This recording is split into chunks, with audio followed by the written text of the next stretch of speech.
तो भरत जी दोनों हाथ जोड़े आंखें नीची करे खड़े हैं भारद्वाज जी के आश्रम में। मैं भरत का परिचय दे रहा हूं कि भरत है कौन। रामायण प्रेमी बड़ी गहराई से समझना।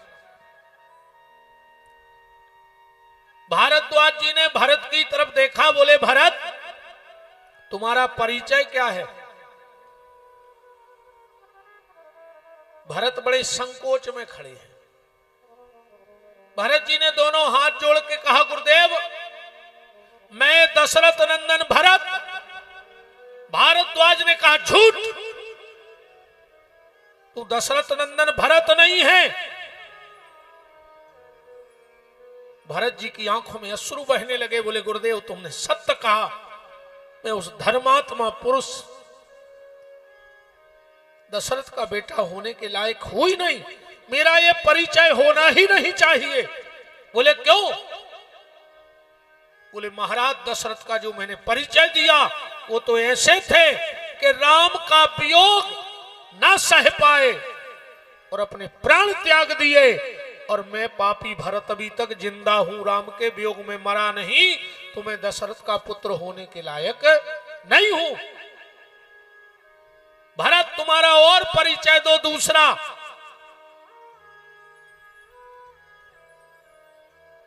मैं राम का छोटा भाई हूं। भारद्वाज ने कहा, झूठ, तुम राम के छोटे भाई भी नहीं हो। भरत ने कहा, सत्य कहा गुरुदेव, मैं राम का छोटा भाई भी नहीं हूं। अरे कहां मर्यादा पुरुषोत्तम श्री राम और कहां यधम पापी भरत। भरत अपना परिचय दो। भरत ने सोचा, मैंने कहा दशरथ नंदन भरत, तो इन्होंने कहा झूठ। मैंने कहा रामानुज, तो कहा झूठ। अब मैं अपना असली परिचय दे दूं। बोले मैं कैकई नंदन भरत हूं। भारद्वाज ने कहा झूठ, तू कैकई नंदन भरत भी नहीं है। भरत ने कहा गुरुदेव जब मैं दशरथ नंदन नहीं हूं, मैं रामानुज नहीं हूं, मैं कैकई नंदन नहीं हूं, अब आप मेरा परिचय बताओ कि मैं कौन हूं। चौपाई पढ़ना रामायण प्रेमी। भारद्वाज जी कह रहे भरत के जाना मरम नहात प्रयागा, मैं तुम्हारा मरम जान गया कि तुम कौन हो। भरत जी बोले मैं तो अभी मिला हूं, आप कैसे जान गए।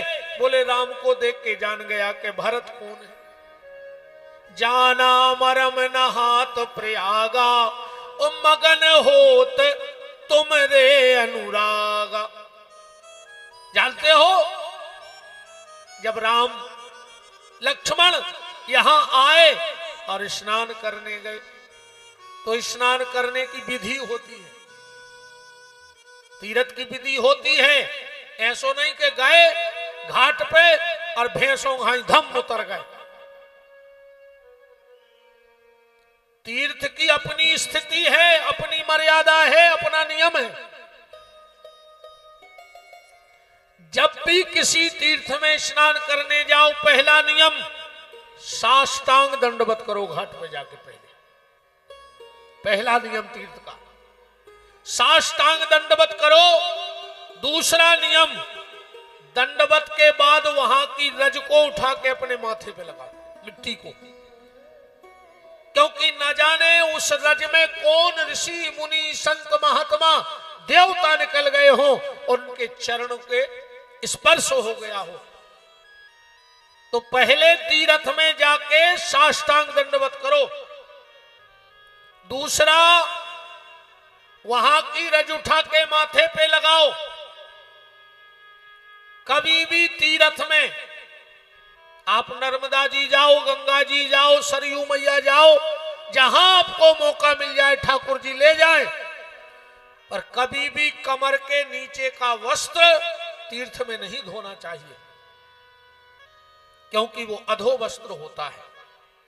और जब आप तीर्थ में जाके कमर के नीचे का वस्त्र धोते हो और जब उसे निचोड़ते हो तो उसकी जितनी बूंदें गिरती हैं वो जल तुम्हारे पितरों को पीना पड़ता है,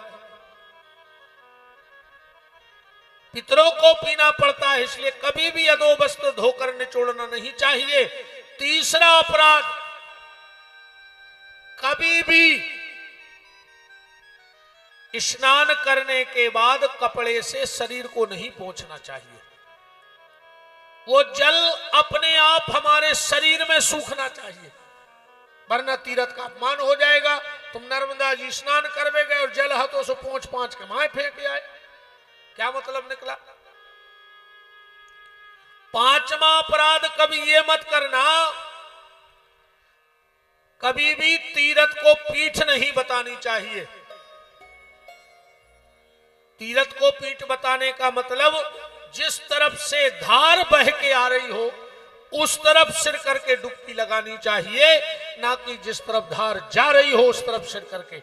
अगर जिस तरफ धार जा रही है और उस तरफ मुंह करके तुमने डुबकी लगाई तो ये तीर्थ को पीठ बताने का अपराध हो गया। तो भारद्वाज जी कह रहे हैं, राम ने दंडवत किया,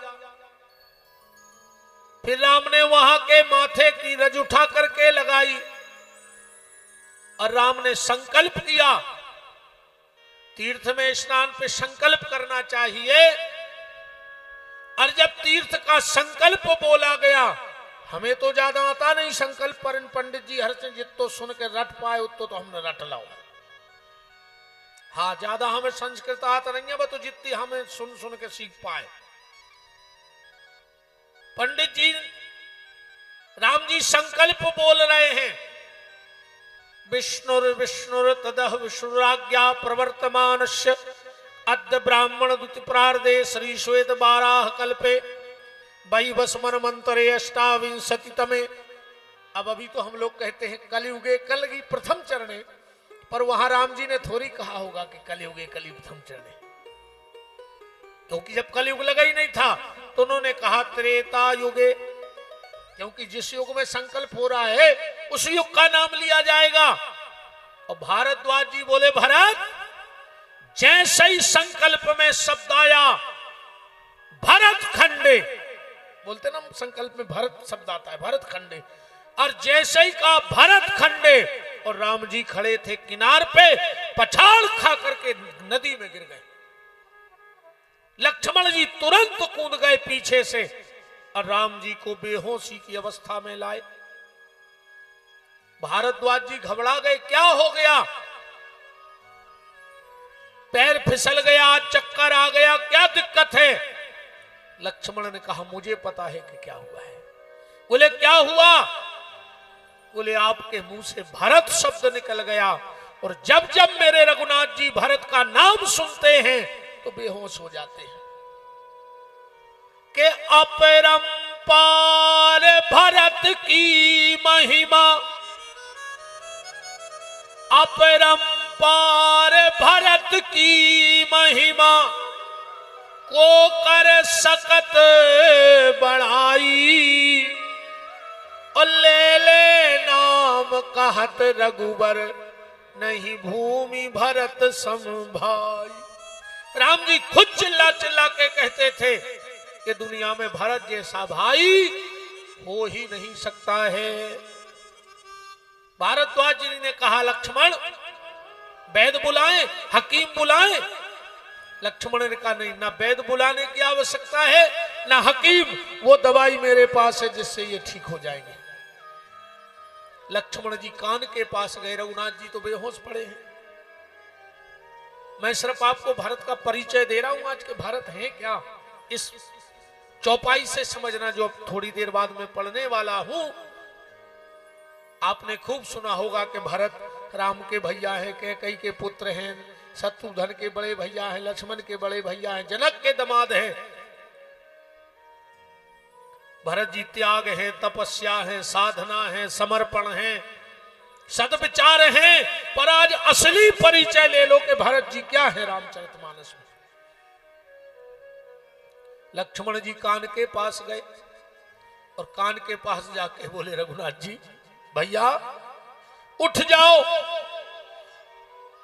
अगर ये खबर धोखे से अयोध्या पहुंच गई और भरत भैया के कानों में ये शब्द पड़ गया कि आपको कुछ हो गया है, तो वो भरत अपने आप को जिंदा जला देगा और तुम भरत जैसे भाई को खो दोगे। और जो इतना कहा, राम जी तुरंत उठ के बैठ गए, बोले लक्ष्मण कहां है मेरा भरत। लक्ष्मण ने कहा बस इनकी ये दवाई है, एक बार कोई इनके कान में भरत कह दे तो बेहोश, और दूसरी बार कोई भरत की याद दिला दे तो ये होश में आ जाते हैं। तो भारद्वाज जी भरत से कह रहे कि भरत तेरा परिचय दशरथ नंदन नहीं है, रामानुज नहीं है, कैकेयी नंदन नहीं है, मैंने जाना है कि तू कौन है। कौन है? कि जाना मरम नहात प्रयागा, और मगन होत तुमरे अनुराग। जानते हो भरत, दुनिया जब इस तीरथ में आती है और डुबकी लगाती है तो भगवान का भजन करती है, पर जब वो भगवान इस तीरथ में आया और डुबकी लगाया तो वो भरत भरत कर रहा था। हाँ, चौपाई लिखी, आप पढ़िए कि भारत सरस को राम सनेही, और जग जप राम राम जप जे। एक बार क्या हुआ, राम जी गए थे जंगल में, माता सीता बैठी थी और लखन लाल जी आ गए और मां के चरणों में बैठ गए, क्योंकि लक्ष्मण चरणों ही में बैठते हैं। बहुत ध्यान से बात को समझना। सुंदरकांड में एक चौपाई आई है, और जिसने कभी सत्संग ना किया हो, गुरु कृपा ना मिली हो, साधु का संग ना किया हो, वही मूढ़ व्यक्ति उस चौपाई का अर्थ गलत कर सकता है। पर जिसने संत सभा में प्रवेश पाया है, सदगुरु के चरणों में बैठा है, वो कभी अर्थ का अनर्थ नहीं करेगा। एक चौपाई है, आप ध्यान से सुनना।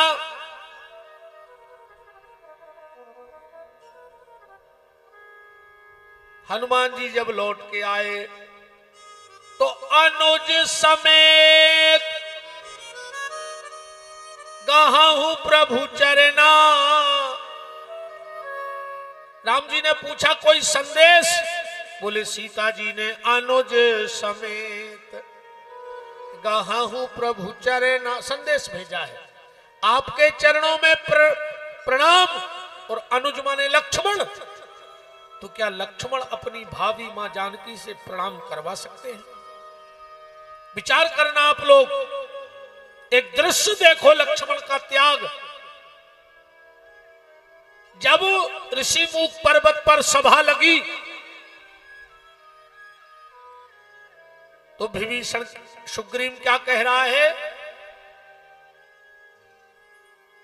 मंत्रन सहित यहां एक बारा, बैठत रहूं में करऊं विचारा, गगन पंथ देखी में जाता। हम नहीं जी सकते, हम तो मर जाएंगे।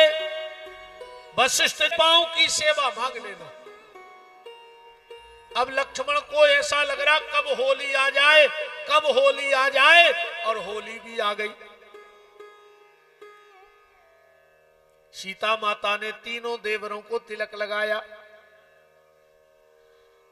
लक्ष्मण अधिक लाडले देवर हैं माता किशोरी जी के, अधिक लाडले बेटे हैं। बोले बेटा लक्ष्मण मांगो क्या चाहिए? लक्ष्मण जी बोले माता मना तो नहीं करोगी? बोले नहीं। बोले मेरी सौगंध खाओ, मेरी सौगंध खा दो, हम जो मांगेंगे वो मिलेगा। अब सीता समझ नहीं पाई लक्ष्मण क्या मांगेंगे। अरे अब मां को बेटे से प्यारा क्या हो सकता है।